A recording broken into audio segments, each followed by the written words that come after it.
I said last episode that I felt an airbrush was one of the most useful tools that any modeler will ever use, apart from, a basic hobby knife. But what do they do? How do they work? What is the right airbrush for you, and should you even bother to get one? Well, I hope to help answer some of those questions. Airbrushes come in two basic forms, single action and double action. Single action brushes control the airflow only, automatically drawing paint up through the nozzle, while double action airbrushes control both the paint flow and the airflow with a single trigger. The brush that I use is a double action VL model by a company called Posh.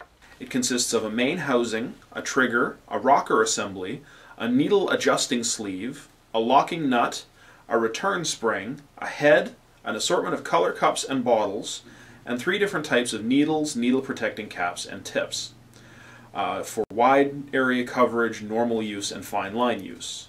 And will probably cost you around $150. Nearly all double action airbrushes will use a fairly similar structure, but may differ slightly in their internal arrangement. Single action brushes are more simple in that many of them don't have needles or much else in the way of internal components or moving parts. The only company that really deviates from this type of assembly I've found is Testors with their Aztec line of airbrushes. Made typically out of a single pre-assembled hand grip, the only removable part is the nozzle itself, which contains almost all of the moving parts, including the spring and needle. This allows for quick replacement of nozzles, for example when switching from fine line to broad coverage.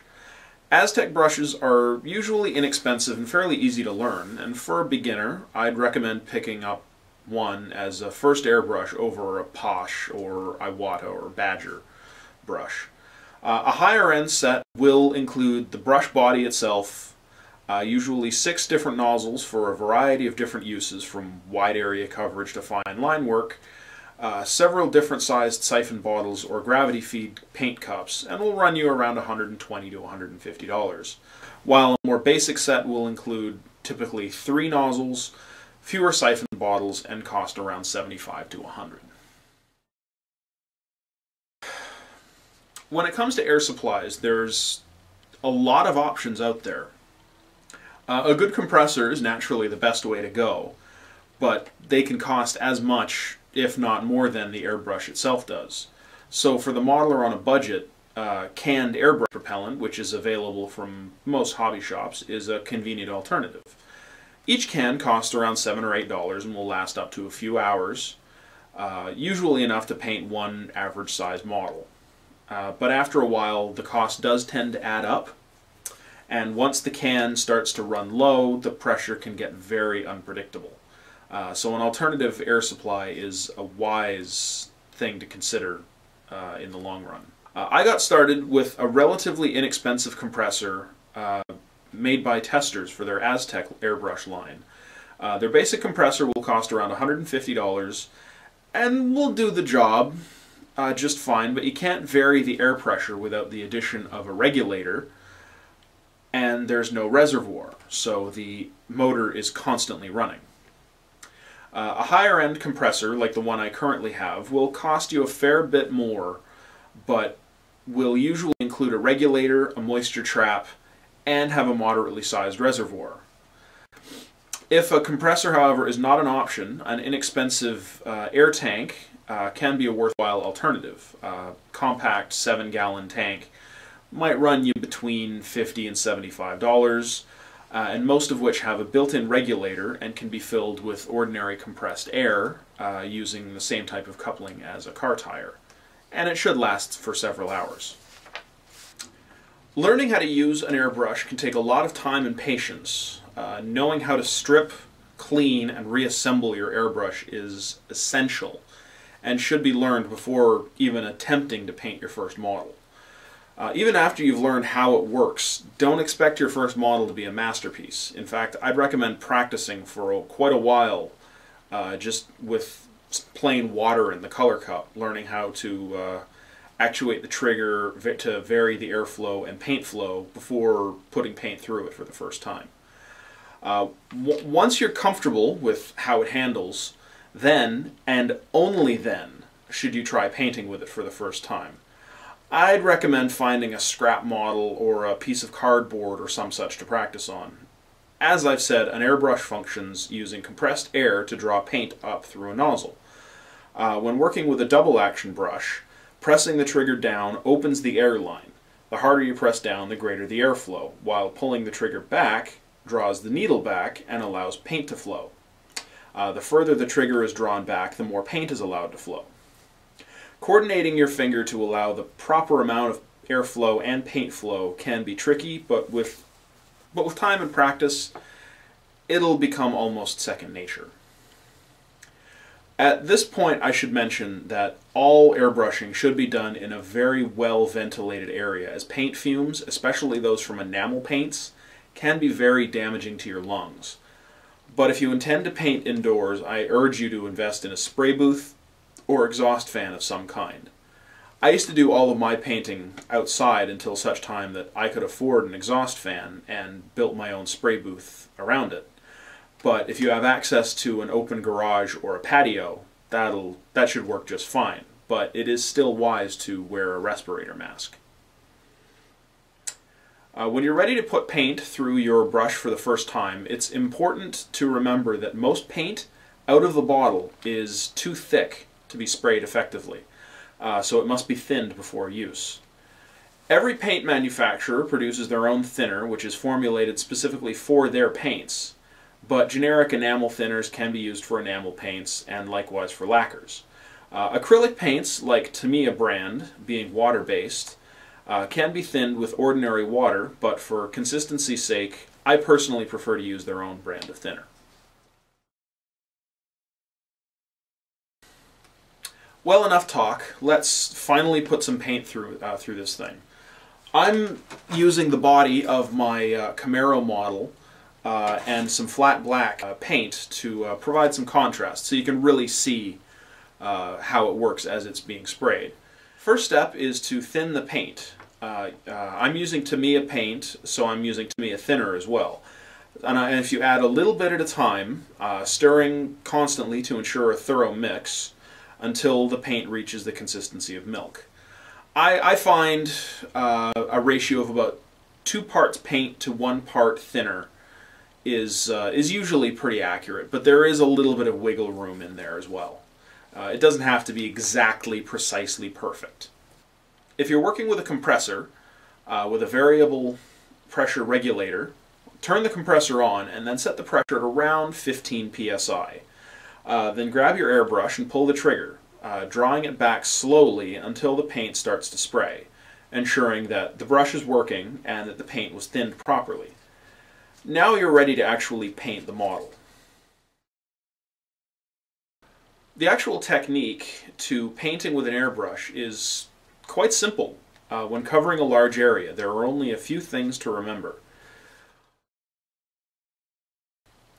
Always remember that you want to keep your brush moving at all times. If you let it spray in one place for too long, the paint can pool up and start to run. Keep your coats thin. Take your time building up the layers of paint until you reach the level of opacity that you require. Always start spraying an inch or two ahead of the model and finish your pass an inch or two past the end of it. The reason for this is to prevent excess paint buildup and ensure an even finish. Airbrushes are very precise painting instruments that without care, things can go a little wonky. Some of the most common problems include spiders, which are paint spots with little leg-like tendrils spreading out from them, occur basically when you've got too much of everything going on. Too much thinner in your paint, too much air pressure, and spraying for too long in one place. I referred to this earlier. This happens when your paint and air pressure are more or less correct, but if you're spraying too close to the surface, or hold the brush for too long in one place, this can cause the paint to run and ruin your finish. Remember how I said not to hold your brush too close to the surface? Well, you can't hold it too far away either, or the paint can start to dry in mid-air, creating a slightly textured surface to the paint. It's hard to know just how far or how close to keep your brush to the model, but I find there's a sweet spot typically between 4 to 6 inches away from the model that'll keep you from running into too many problems. There's a variety of other things that can go wrong, but those are the most common problems that you're probably going to end up encountering as a beginning airbrusher. Now, cleaning your airbrush after each painting session is absolutely essential, and it doesn't take a lot of time. If you're only just changing colors, it is okay just to do a quick flushing out of the brush, which I like to do with a little bit of clean water. But if you're actually, if you're done with it for the time being and you're setting it aside, it is wise to disassemble and completely clean the entire brush, because you don't want to get paint stuck deep up inside it for a long period of time. I've actually worn out an airbrush doing that. It was an expensive lesson. So what you want to do, what I like to do is I'll take the needle out and I will dip it in a container of thinner and then draw the needle back along a piece of tissue or a napkin or something, and that will usually get off the majority of the paint. If there's any left, you might need to let it soak in the thinner bottle for a couple of minutes to really dissolve any paint that's really on there. Once you're done with the needle, then you'll want to take off the head and take out the nozzle tip. Here's where you want to have a couple of Q-tips and some more thinner handy. Now, if you dip your Q-tip in the thinner and insert it into the nozzle end and give it a little twist, that should get out most of the paint from that end. The next thing you're going to want to do is insert your Q-tip up into the body of the airbrush through the coupling where the paint cups attach. Give it a good swirling around, give it a good twist, and you'll get out the majority of the paint that gets up inside there. And if you take a look here, you can see just how much paint was in there just from one painting session.